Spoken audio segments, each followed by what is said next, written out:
چراغ وەنەوشە چنوور چەنی گوڵ عەزمی ڕای ویساڵ تۆشان هانە دڵ چنوور جەسەرکۆ وەنەوشە جەچەم گوڵجە گوڵستان و هەم بیەنجەم واتشان بە من بەندەی فڵاونی چون حاڵزاونەنی بە حاڵ مەزانی بۆنە ڕای ئەڵڵا بکەرە کارێ بیاومێ بەوەست ئەو دولبەرجارێ چراغها هەرسێن بەستەن بەدەستە چ دەستە دەستەی زگاران بەستە هەرسێم ئاوردەن چون خاکساران هەر یەک وایەی وێوە چەممەداران چنوور پەی زوڵفت پەشێو حاڵشن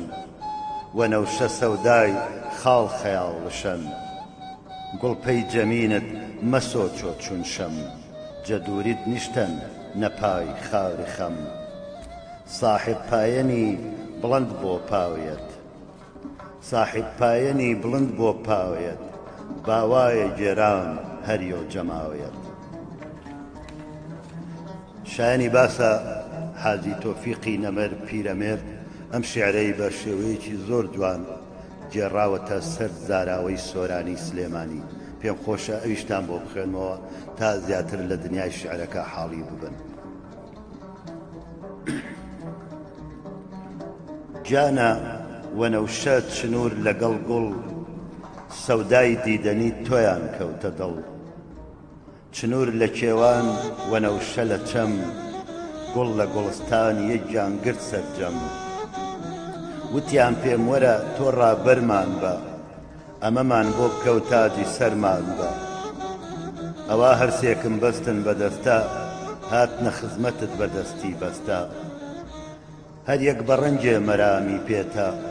بۆ نیازی خۆی خاوکی بەرپێتە چنوور بۆ زوڵفت لولو پەشێوە وەناوشە ملکەت خاڵی لای لێوە گوڵ کە نازجی ناوی تۆی دیوە چقلی خۆی لەژێر پێی هەڵچەقیوە تۆ پایە بەرزی شای شیرین ئەندام با لە سایە تا بگەن بە مەرام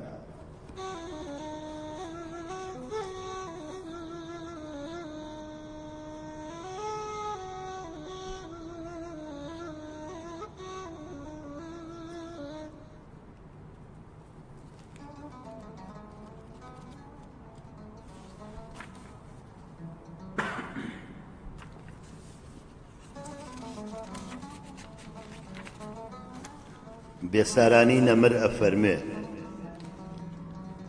ساقی مەی داورین ساقی مەی داورین ئارەزووی نۆشای جامێ مەی داوریم هەر شەو تا سەحەر ناڵەی نەی داوریم پەی نۆشای جامێ ڕەنگ چون بەی داوریم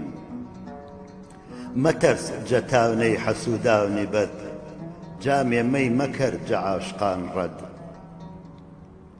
سەحەر سوراحی زوستەوە جام بەرد جەو پەی عارفان جە عەقڵ و فام بەرد مەی عەقیق ئاسا نەجامی تەڵا پەی ئاوێنەی دڵ مەبۆ بەجەڵا ئەوسا دەور مدەی ساقی جام وەجەم باجە زوڵفتدا زەڕیۆ نەبۆ کەم پەی چێش ئەی مەجلیس شادی نامدارۆ هەر کەس خەمینەن خەمیش میارۆ ئامانت ساقی پێمان دەرجامێ تاکە جەتۆوە بووینمێ کامێ ئامانت ساقی پێمان دەرجامێ تاکە جەتۆوە بووینمێ کامێ بەشقی دەیوێت هەریەند سەحەر بۆ باجۆشی نۆش مەیمان نەسەر بۆ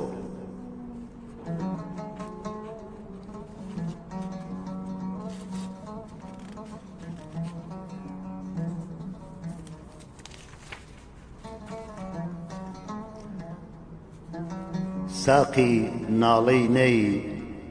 ساقی ناڵەی نەی